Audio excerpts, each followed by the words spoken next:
കാണും. ടൈപ്പ് ചെയ്ത കമന്റുകൾ വരുന്നു. വോട്ട് ടൈപ്പ് ചോദ്യങ്ങൾ ചോദിക്കുന്നു. എനിക്ക് ഒരു ചോദ്യമുണ്ട്.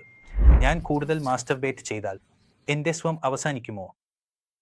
അത് ശരിയാണോ അല്ലയോ എന്നതിനെക്കുറിച്ച് ഒരു മിതിയാണെങ്കിൽ അതിനെക്കുറിച്ച് ഒരു ക്വറി ഉണ്ടായിരുന്നു. അതിനാൽ മാസ്റ്റർബേഷൻ നിങ്ങളുടെ സ്പെരം കൗണ്ടിനെ കുറയ്ക്കാൻ കഴിയും. നിങ്ങൾ വളരെ എക്സ്ട്രീം ആയി മാസ്റ്റർബേറ്റ് ചെയ്യുകയാണെങ്കിൽ നിങ്ങൾ ആഴ്ചയിൽ 2 അല്ലെങ്കിൽ 3 തവണ ചെയ്യുന്നത് പ്രശ്നമല്ല എന്ന് പറയുന്നത് ശരിയല്ല. നിങ്ങൾ ദിവസത്തിൽ 2 അല്ലെങ്കിൽ 3 തവണ വളരെ അഗ്രസീവ് ആയി മാസ്റ്റർബേഷൻ ചെയ്താൽ അത് നിങ്ങളെ ചിലതരം ബുദ്ധിമുട്ടിലേക്ക് നയിക്കാം. എനിക്ക് ഈ വീഡിയോയിൽ നിങ്ങൾക്ക് മുഴുവൻ സൈക്കിൾ വിശദീകരിക്കാം. അടിസ്ഥാനമായി നിങ്ങളുടെ സ്പെരം എത്ര ദിവസത്തിൽ ഉണ്ടാകുന്നു എന്നതാണ്. ഞാൻ സംസാരിക്കുകയാണെങ്കിൽ 3 ദിവസത്തിനുള്ളിൽ നിങ്ങളുടെ പുതിയ സ്പെരം ഉണ്ടാകുന്നു. നമ്മുടെ സ്പെരം സൈക്കിൾ ഓരോ 3 ദിവസവും ആവർത്തിച്ച് പ്രവർത്തിക്കുന്നു. അതായത് ഓരോ 3-ാം ദിവസവും നിങ്ങൾക്ക് പുതിയ സ്പെരം ഉണ്ടാക്കുന്നു.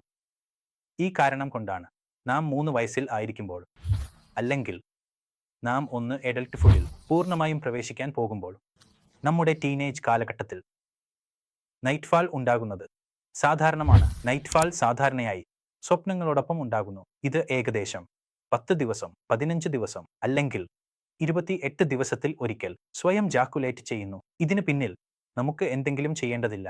എന്നാൽ ഇത് എന്തുകൊണ്ടാണ് സംഭവിക്കുന്നത് എന്നതിൻ്റെ ഒരു കാരണം ഉണ്ട്. കാരണം ശരീരത്തിൽ നിന്നുള്ള മൃതസ്പെർമുകൾ പുറത്തെടുക്കേണ്ടതുണ്ട്. അവനെ പുറത്താക്കേണ്ടതിൻ്റെ കാരണം ഉണ്ട്. പുതിയവ ഉണ്ടാകുമ്പോൾ അവർക്കും എവിടെയോ സ്ഥലം വേണം. അതാണ് സ്വാഭാവികമായ കാര്യമാണ്. പുതിയവയ്ക്ക് പുതിയ സ്ഥലം വേണമെങ്കിൽ പഴയവനെ പുറത്താക്കേണ്ടതായിരിക്കും. അവൻ പറഞ്ഞതുപോലെ അതേ സൈക്കിൾ എപ്പോഴും പ്രവർത്തിച്ചുകൊണ്ടിരിക്കുന്നു. അതിനാൽ നിങ്ങൾ മാസ്റ്റർബേറ്റ് ചെയ്താലും അതിൽ പ്രശ്നമില്ല. എന്നാൽ അതിന് ഒരു പരിധിയിൽ ചെയ്യണം. മാസ്റ്റർബേഷൻ അതിരുകൾക്ക് മുകളിലായാൽ എല്ലാം തെറ്റായ രീതിയിൽ തുടങ്ങും. നമ്മുടെ മസിൽ ദുർബലമാകുന്നു. അടിസ്ഥാനത്തിൽ നമ്മുടെ മസിൽ ദുർബലമായാൽ നമുക്ക് വേഗത്തിൽ നൈറ്റ്ഫാൾ ഉണ്ടാകും അല്ലെങ്കിൽ കുലേഷനിൽ പ്രശ്നങ്ങൾ ഉണ്ടാകും. കൂടാതെ നമ്മുടെ ശരീരത്തിൽ ഉണ്ടാകുന്നു പ്രോട്ടീൻ കൊണ്ടാണ്. അതിനാൽ നാം പ്രോട്ടീൻ ആവർത്തിച്ച് നഷ്ടപ്പെടുന്നു. നാം നമ്മുടെ സൈക്കിൾ പൂർത്തിയാക്കാൻ അനുവദിക്കുന്നില്ല. ആദ്യം ഇജാഗുലേറ്റ് ചെയ്യുമ്പോൾ അവിടെ അത് ബുദ്ധിമുട്ടിലാകും, എന്ത് ചെയ്യണമെന്ന് അറിയാതെ. അതിനാൽ പെസ്റ്റിസിനെ കുറിച്ച് മനസ്സിലാക്കേണ്ടതുണ്ട്. അതിനാൽ അത് സ്വയം കുറച്ച് പ്രവർത്തനം കുറയ്ക്കാൻ തുടങ്ങും. നിങ്ങൾ ആരെയെങ്കിലും വളരെ അധികം ബുദ്ധിമുട്ടിച്ചാൽ അവർ നിങ്ങളെ എന്ത് ചെയ്യും? അവർ നിങ്ങളോട് സംസാരിക്കില്ല, അല്ലെങ്കിൽ നിങ്ങൾക്ക് മറുപടി നൽകില്ല, അല്ലെങ്കിൽ നിങ്ങൾക്ക് മറുപടി നൽകില്ല. നമ്മുടെ ശരീരം ഇങ്ങനെയാണ്. ഒരാൾക്ക് വളരെ അധികം ബുദ്ധിമുട്ടിച്ചാൽ അത് തകർത്തുവിടും. നമ്മുടെ ടെസ്റ്റ് സീരീസ് കേൾക്കുമ്പോൾ നിങ്ങൾ കൂടുതൽ ബുദ്ധിമുട്ടിച്ചാൽ അവർ നിങ്ങളെ മറുപടി നൽകാൻ പറയാം. ശരീരത്തെ സ്ഥിരമായി നിലനിർത്താൻ ഏതെങ്കിലും കാര്യങ്ങൾ അതിരുകൾക്ക് മുകളിൽ പോകരുത്. നിങ്ങൾ ഭക്ഷണം കഴിക്കുമ്പോഴും അതും അതിരുകൾക്ക് മുകളിൽ കഴിക്കരുത്. നിങ്ങൾ വെള്ളം കുടിക്കുമ്പോഴും അതും അതിരുകൾക്ക് മുകളിൽ കുടിക്കരുത്.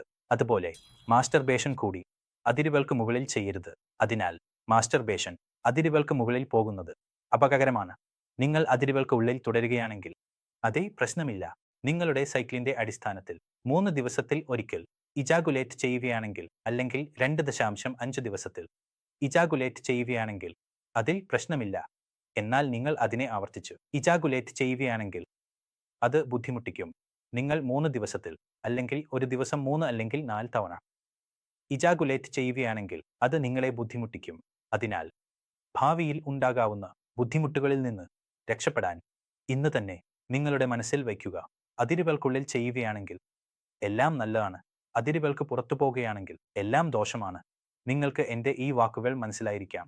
കാരണം നിരവധി പ്രേക്ഷകർ ഇതിനെക്കുറിച്ച് അറിയാൻ ആഗ്രഹിച്ചിരുന്നു. അതിരുകൾക്ക് മുകളിൽ ചെയ്യണം അല്ലെങ്കിൽ ചെയ്യരുതെന്ന്. അതിനാൽ അവരുടെ ഉത്തരം ഇന്ന് തന്നെ ലഭിച്ചു. കൂടാതെ നിങ്ങൾക്ക് എന്തെങ്കിലും അറിയാൻ ആഗ്രഹിച്ചാൽ താഴെ നൽകിയ നമ്പറിൽ എൻ്റെ ടീമുമായി ബന്ധപ്പെടാം. അവരിൽ നിന്ന് ഒരു മികച്ച പരിഹാരം നേടാം. ഇതോടൊപ്പം അടുത്ത വീഡിയോയിൽ കാണാം. അതുവരെ നമസ്കാരം.